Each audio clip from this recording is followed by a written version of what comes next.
Cool. So Hearts and Hooves Day. So this one's interesting.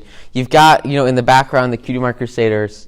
You got Scootaloo, Sweetie Belle, and Apple Bloom. And then on the left is Cheerly. She's like the school teacher, so she teaches the CMC. And then on the right is Big Mac. And basically, like, Big Mac was the one of the only like single ponies that they could find to date Cheerily for Hearts and Hooves Day, which is like Valentine's Day, right?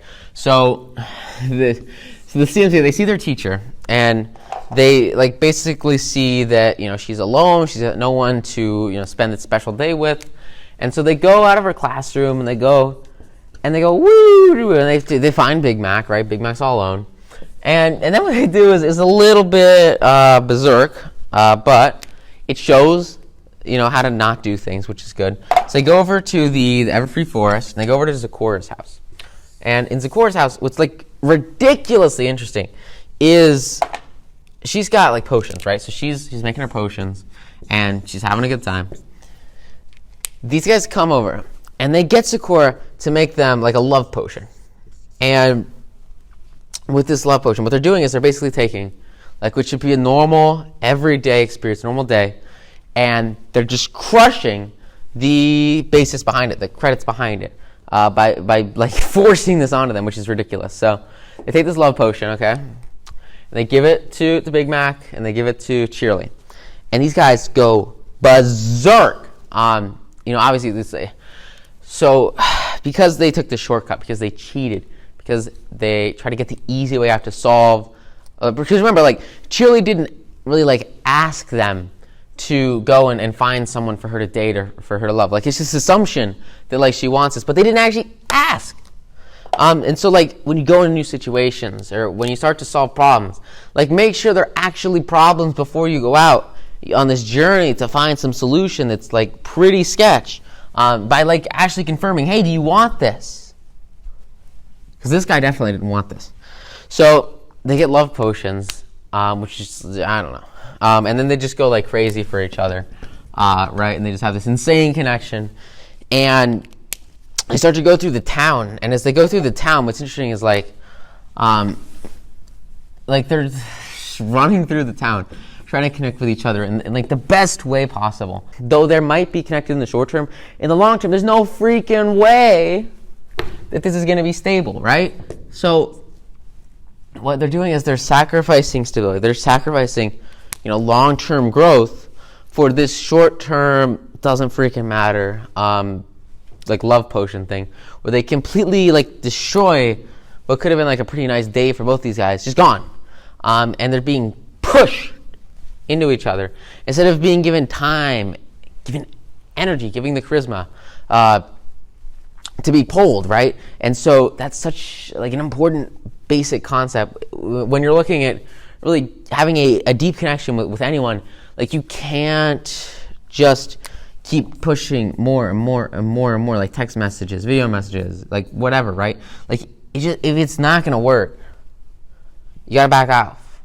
You have to be willing to walk away, knowing that if it's like the right thing, you'll get pulled back together. And with romantic, like, that's like the key. That's the fundamental base, like, line concept for attracting really like anything that you want in your life, like wealth, happiness, success, or relationships, like whatever it is. You have to care. Remember, Herb Cohen, like, you can negotiate anything. You gotta care, but not that much. This guy, he was giving a seminar in Chicago, and there are like hundreds of people in this room, and it's like the 90s, I think. And in this room, like, it's like a no smoking hotel, right? He's sitting there, he's sitting on a chair, he pulls up a chair, and he sits down, he takes out his cigar, and he lights his cigar, and he looks at his crowd, and he looks at his book, which is, you can negotiate anything, and he says, you see, in life, takes his cigar, you gotta care, but not that much. It's the exact same thing with relationships. It's the exact same thing with any. Make sure, like with any relationship, you gotta care, but not that much. Don't go over the top. Don't be ridiculous, because you don't want to like repel people from you, right? But do what you need to do to make this poll a reality and to allow it to develop over time as a stable, long-term, whatever you need to do to really create that longer-lasting asset, that relationship asset, social asset. So Pinky is like friends with everybody, right? I mean, it's like every single person in town she's friends with. And so because of that, like, she's like the most popular person on the planet, and she's having an amazing, amazing, amazing, amazing time. And so all of a sudden, one day, there's this new guy that comes in town. His name's Cranky Doodle Donkey. So Cranky, he comes in with his wagon, and he's going to his new house. His new house is kind of on the outskirts of town over here. And he's got his wagon. He's got he's sort of, you can see his yellow toupee, which is cool. And Pinky sees him, and he's like, whoa, hey, a new person. Hi, nice to meet you. Because she, had never seen him before. And so because she'd never seen him before, she has this huge, huge party, huge outrage. He's like, oh my gosh, you're the coolest person ever. We should be friends. This is going to be the best ever. And Cranky is just not up for it. He's not happy. He's not taking it. And he is he's cranky. And so what happens is ridiculously crazy, because the intro to this is basically Pinkie Pie is the happiest person ever, and the goal, right, is to mimic this behavior. And so to really hone in on that background, I'm gonna play. It's called the Smile Song, and this song is the foundation, the benefit of everything that you need to just have constant and complete happiness in your life. It all comes down to smiling, and this is why Pinky is so ridiculously happy all the time. It's just so powerful.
Smile.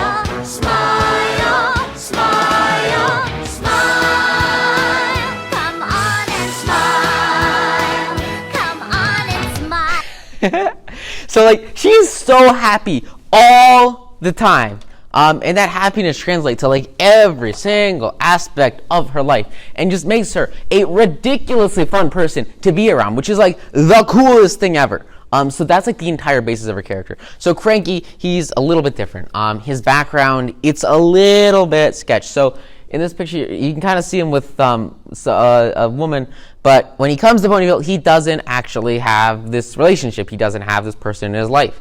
And so because of that, he's like really cranky because basically like when he was really, really young, these two met and then they parted ways.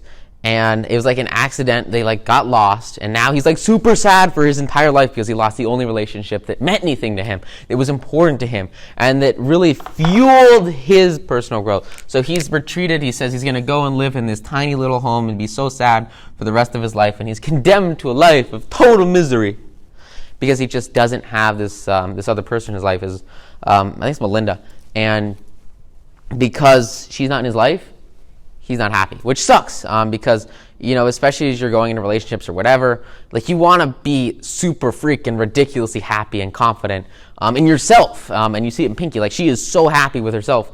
So you should really, really try to be able to do it like as your own person.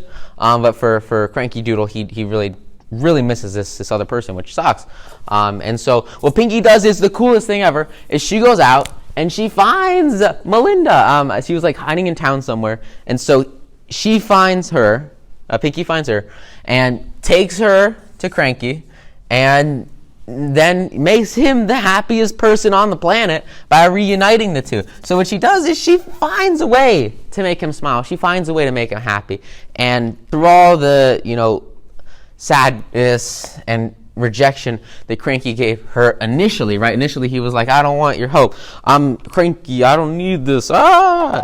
Instead, she gave him what he really wanted. She looked at the world through his eyes, saw what he was interested in, saw what he cared about, saw what he needed, and then she brought that to him. And because of that, she has one of the strongest relationships of anybody in this entire town with him. So think about, like, how can you get someone something that they really, really, really want? Like, how can you figure out what they really, really want?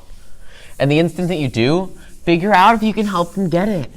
Because so many people, they have this one desire. And if you share that desire with people, they will make it their mission to help you. Because people want to help you. So just keep that in mind as you go through anything. If you're having any struggles or challenges that are stopping you from being able to have total positivity and smiles in your entire life, bring it to other people and let them help you. So, putting your hoof down.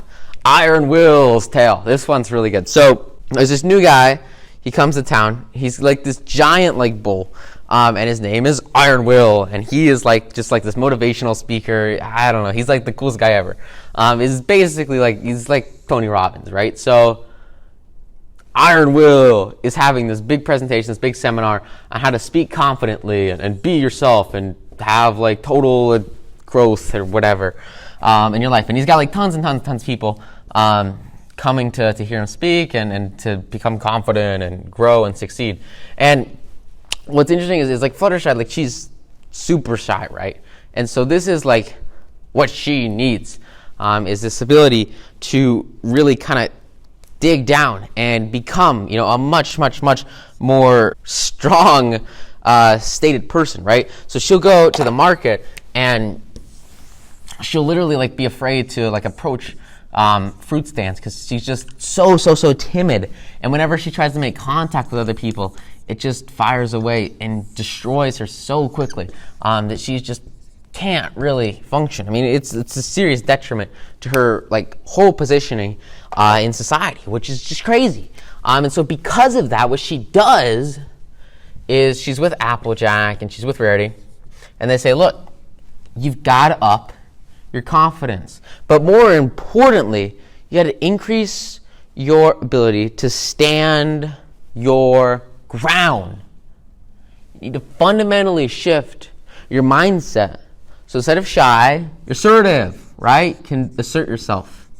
And this is like a really big challenge for Fluttershy, because she is not an assertive pony by nature. It's just not really her personality at the beginning. But she realizes there's this need for growth.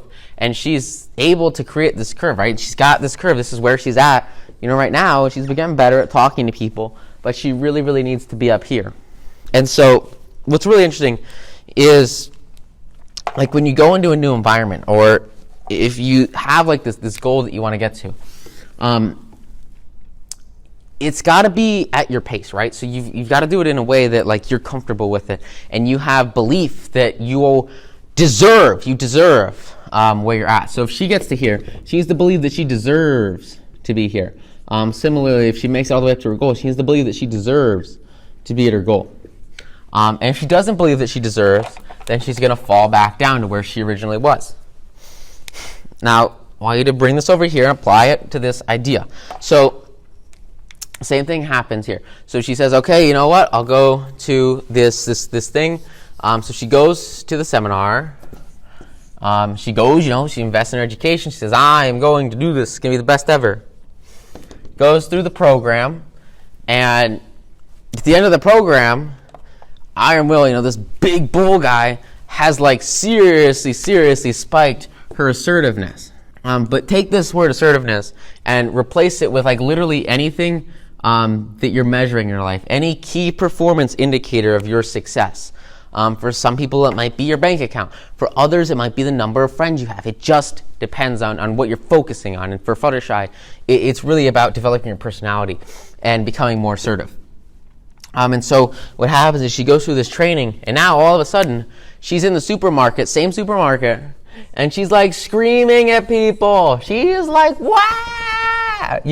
And like this is completely unheard of for Fluttershy. Like originally, and pretty much, her entire past, she's just been ridiculously shy. She like would never do this before. But now, all of a sudden, she is connected with her inner assertiveness, thanks to what she kind of learned over here with Iron Will. And so, because of that, she's like screaming at everybody, and everyone's freaking out because she's like way too assertive. And it gets to the point where like she literally goes home, and someone like drops her mail, and say like this is her house. This guy drops her mail on the ground. And she like screams his face off and says, "You're insane. Oh my God, you're the worst guy ever." Which is like just ridiculous. It's rude, and it totally goes against her personality and what she's all about and her points of being. And what sucks is like all this stem, it basically like just crushes her. So at the beginning she goes up and up and up and up and up and up. And she makes it to the top. She goes so far up so quickly that she gets to this high level of assertiveness. And that's shown, you see it in the market, you see it with everything she does. But what sucks is like, the instant she gets here, she becomes so aggressive that she literally scales, like as she yells at this mailman, she like scares herself. She scares away tourists, she scares away her friends, she alienates her friends because she just went too far too quickly. And it's just a totally different person than what she was just a couple of days ago.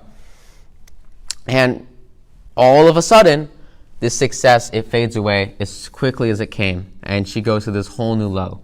And she's just so upset and so distraught and just absolutely crushed. And she realizes that she goes into her home and she says she'll never talk to anyone again.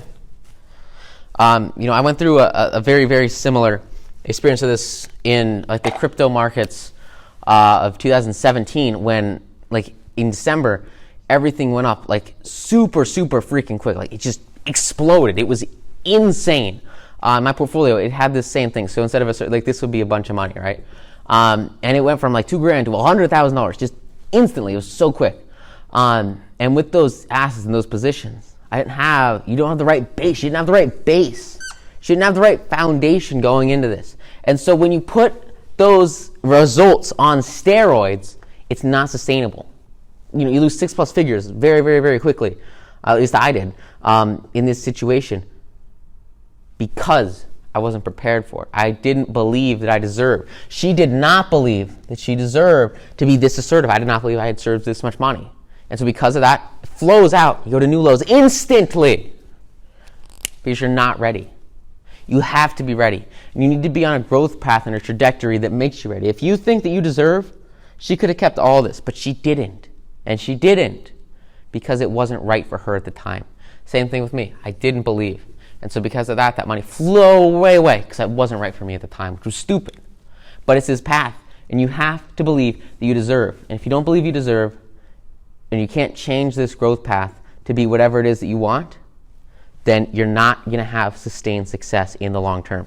That's why you got to focus on setting up this solid foundation right here and setting yourself on the right growth path, the right trajectory, the right movement for all of your life. And for Fluttershy, it was the same thing. She decided that, look, she had to take it slower, and she did have to make progress. So she bounced back, and she came up a little bit, and then by the end of the episode, she was able to, express herself a little bit better at the market and say what she really wanted, and just marginally better than before, taking baby steps to get towards that future. Or just you can take quantum leaps for sure, but you got to take quantum leaps in your own pace, on your own pace. And so it's like her own pace. And so she actually sticks this guy up and makes him give her a refund, which was a big growth move for her. And that all happened because there was a small, gradual increase in her aggressiveness and assertiveness, but it's not instant, right? And it's got to be sort of on her own terms, not on Iron Will's terms. Iron Will, somebody else is not able to dictate what her internal meter is set to. They can't change her internal personality. The only person that can make her believe that she deserves whatever she deserves and give her the results that she wants is herself. So the speaker guy, Iron Will, he basically took her through this training course and just screamed at her and taught her how to scream at people, which was pretty intense. Yeah, for sure.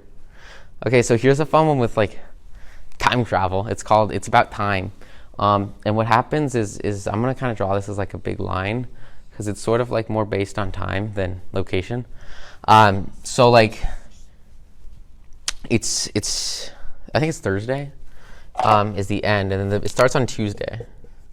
So it's Tuesday and then it's Thursday. And the episode opens with this scene that's right here. So Twilight is on the left is normal Twilight, and then Twilight on the right is Twilight from the future, and the Twilight from the future is from Thursday, right? And Twilight on the left is normal Twilight in Tuesday, and Twilight from the future is oh my gosh, you have to be careful. There's something that's terrible going to happen. You don't do. And as she's telling Twilight in the past, what to not do to not get into this terrible future and how the world's going to end in a week. All of a sudden, she starts to fade away because she can only stay in the past for a certain amount of time, I guess.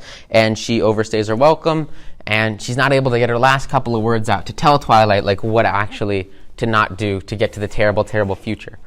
So because of that, it's this day right here, and the day where the future person came from was here, right? And so she is freaking out over what the heck to do, what's going on, what's going to happen in the next, 2 or 3 days, right? And so because of that, she goes and panics all day, every day about all the awful things that could happen and that's going to bring her down and could change everything. And what sucks is Spike, he's in the situation too, right? And Spike looks at her and he's look, you've got to chill out. You can't worry about this. It's not a big deal. You got to focus on the big picture, not all the small crap. That's not, it doesn't matter. And so Spike comes in and he's look, you can't freaking worry about this. But Twilight is freaking out. So she's going through every single book she can find about the future. And she's thinking about all the ways. Remember, what you think about, you attract. So she's thinking about all the ways the world could end in the next one day, and how everything's going to be awful and terrible. And so because of that, you kind of see Twilight from the future. She's got scars. She's got an eye patch. She's got some seriously messed up hair, and all that starts to happen. So Twilight, she starts to mess with fire, and she burns off half her head. She starts to mess with knives. She cuts herself.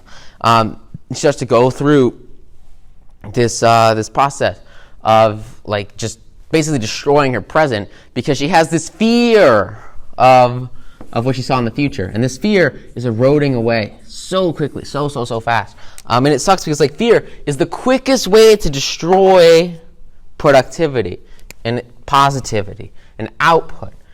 Because the instant you introduce fear, you have to introduce doubt, which crushes anything that you want to do. It's just gone the instant that you doubt yourself. And you can't. You gotta have total confidence, right? And your fears, your doubts will destroy that.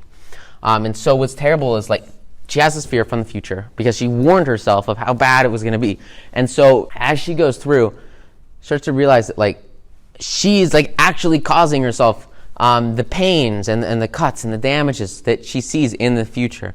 And because she's focused so much on, like, her image of what she saw from the future, like, she's actually manifesting it into a reality. So even though she was perfectly fine when she was visited by her future self, all of a sudden she's taking herself through the exact same process to create that damaged and dreaded future that she saw originally, which is terrible, terrible, terrible.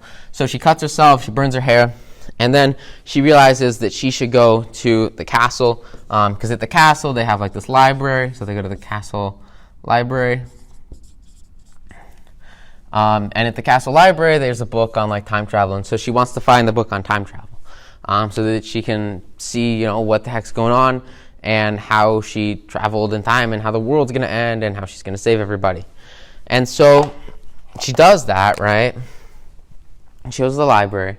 And what's, like, interesting is, like, the library is not close, right? So she's got to go pretty far. And so she also has to break into the library. It's like a secret library. And so because of that, she puts on, like, this, you know, this black jumpsuit, spandex, whatever. And she breaks into the library with her friends. And they start to find, like, they try to find the books on time travel. And they're trying to figure out, like, what's actually going on here. Because her friends are, like, freaking out. And she's freaking out. She's so worried about it that she's, like, turning it into her own problem because of her fear, right? And so, you know, it gets to, like, the end of the time period, and, like, the sun's about to rise, and, you know, she said, like, the world's going to end as the sun rises on this day. And so the sun rises, and it's, like, that day, they're in the library. She's in, like, black. She's in the exact same outfit that she was in when she, like, time traveled back and warned herself about this huge problem that was going to occur. And so, like, she's cut from the just trying to sneak into the library, and she, like, literally started completely fine, A-okay, and she finished here not because of some external event or some you know, meteor striking the earth or the world ending, but at the end she's in the exact same spot as she was when she traveled back to the past, right? When she was in the future. She's, like, in the exact same clothes, the same hairstyle, all the same bandages, cuts. I mean, everything that was hurt on her body, it's hurt the exact same way as she saw originally. And she realizes that the actual problem, and what she was really trying to warn herself about, was that there really was not a single problem the entire time.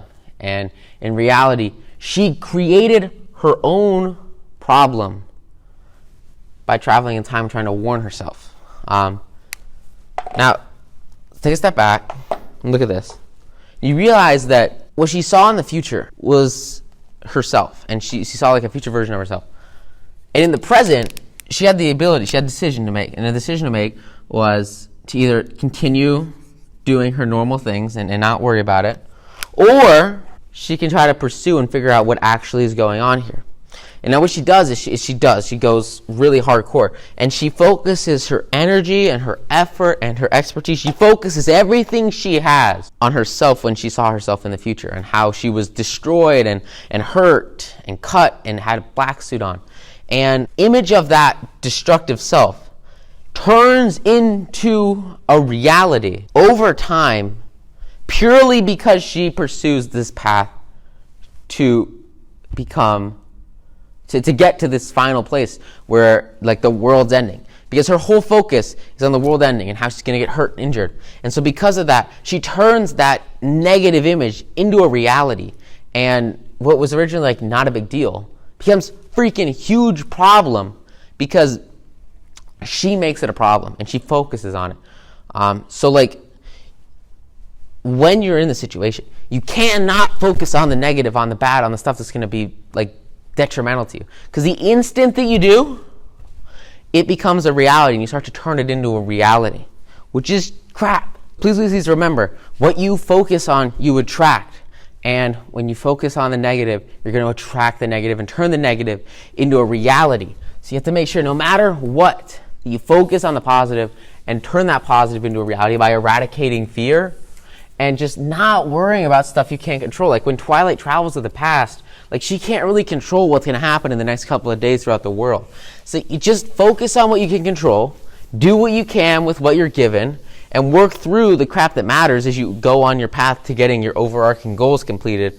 And you're going to have the success you want by ignoring fear and ignoring the crap that just doesn't matter. Like, just ignore what doesn't matter. Okay, so Dragon Quest. This one's pretty sweet. So, like, there's this huge migration of dragons. And, like, everybody's going to the north, right? So these are like a bunch of dragons in the sky, and they're all flying off to this cool, like, future distant place, which is like the Dragonland. So like there's this huge Dragonland all the way over here. And so Spike is the dragon, right? And so he's watching this on the ground with the main six, and they're all sitting there learning and watching the dragons fly over above to their new home. And then Spike realizes that, like, hey, you know, maybe I should go with them, right? Because he's a dragon too, and maybe he should go and follow everybody back home to the Dragonland and see what the heck's going on. And so that's pretty much like exactly what he does. He basically says, "Look, guys, I'm gonna go over home." And so, you know, these guys are his friends, right? And they have strong connections with him. And so what they do is they say, "Okay, sure." But Twilight and Rarity, they dress up as like this like fake dragon, which looks like hilarious. It's really funny. It's like this, like so Rarity like makes this dragon costume. They get in this dragon costume and they follow Spike all the way over to this Dragonland. And when they get to this Dragonland, so Spike goes and he meets like all these dragons, and these like are really beefy, like bulky guys. And basically what they're doing is they're just like all jumping into like lava pits and just having like a huge party like constantly, which is just like insane. And so like Spike sees this and he's like freaked out, and he's like, all right, cool, I've never done this before, but like that's cool. And in the background, right, you've got like Twilight and Rarity kind of following around Spike and making sure he's okay. And what's cool is like he feels really alienated because he's very different from most of the dragons, since most of the dragons, you know, they live with dragons, they don't live with the ponies. And so like they make fun of him because, you know, he's different and he is grown up with ponies, right? And as they keep making fun of him over and over again, he gets kind of tired of it and he backs off. He says, look, like, what's the point here, right? And for him, the point is to make a connection with like his hometown and figure out like where his place should be. And since these guys just keep making fun of him, like they alienate him away from his culture, his home, and where, you know, his family, he doesn't really have a family, right? So it's just like him. And so because of that, you know, these guys just total jerks to him. And so he doesn't really like fit into, you know, their world, into their culture, into what they do, which sucks because like he grew up, right, with ponies, right? And so he's in just such a different environment, and he grew up in a totally different world where there's like friendship and there's bonds and there's connections. And this is just totally unexistent for the dragons, right? Because they just don't have friendship, at least, you know, here, right? Like there's just none of it. And so because of that, like as he goes into this new world and he starts to go on this quest to figure out like who he really should be, all these dragons, they go on like a hunt. And on their hunt, what they do is they find a phoenix and a phoenix nest, and they wait for the parents to leave the nest, right? And so when the parents leave the nest, they're in this tree, and there's a phoenix, like a little a nest, right? And there's an egg in the nest, and the egg is like a baby phoenix, right? And so what these guys want to do is they want to come and they want to steal the egg and then like just kill the phoenix and make like scrambled eggs or something, which is totally cool. And so they climb up the tree and they snag this egg. And then the parents, the phoenix parents, they come in and they see this and like, whoa, holy crap. And so they're kind of like huge birds. And so they come in and like are freaking out and attacking these dragons, right? And they're trying to run away with this egg that they stole. And what is really cool is like Spike snags this egg and protects it and gives it back to the phoenixes, the parents, right? Because, it's not really that nice to just steal people's kids and kill them, right? It's pretty brutal. And so, like, he sticks to his core, he sticks to his fundamentals, and he sticks to what he knows is right, even if it means he's going to be completely alienated from this social group and just cut away from, like, any chance, at least in his eyes, of connecting with, like, all these other dragons, which, like, sucks for him, right? He's, like, sacrificing ego. He's making temporary sacrifice for the benefit of, this animal is now going to survive. So, giving life is the gain from that. And this is, like, just such an amazing decision that you have to be able to make. It's this idea, like, self-sacrifice in the short term for overarching gain in the long term.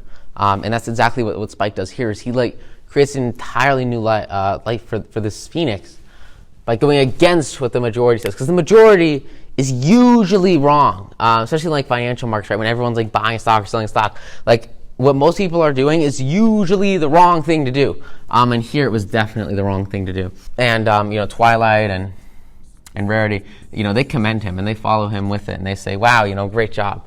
And after this happens, he goes back to his friends and he says, "Wow, I feel so at home with you guys." It just makes so much sense for him to fit in that environment that he grew up in and with these friends and to be part of this bond, of this community, and of this connection, right? Because at a very, very fundamental level, these guys are negative. These guys are positive. He wants to hang out with positive people. You want to hang out with positive people. And that's exactly what he does here and throughout really the rest of his life. Is he's focusing pretty much exclusively on this, strengthening these bonds and these connections with positive, like-minded individuals, which is, like, the most powerful thing that you can do to exponentially skyrocket, like, your ability to just destroy what doesn't matter and focus on what does matter. And so that's exactly what he does, and that's why he has, like, so much growth compared to these other dragons. Like, these guys over here, I mean, they're just making by. Every single day, what do? They, like, play with lava and have parties all the time. Like, what significance do they have? What impact do they have? It's very, very, very minimal, because they're not, like, they're in a social group, but they're not using that social group effectively. It's negative, and it's not working towards an overarching, like, plan, an overarching goal. It doesn't have a direction. It doesn't have a purpose because of the negative influences. And just honestly, like, they're just, like, jealous of each other all the time, and they're destructive. And so it just crushes their hopes of prosperity, which is a shame.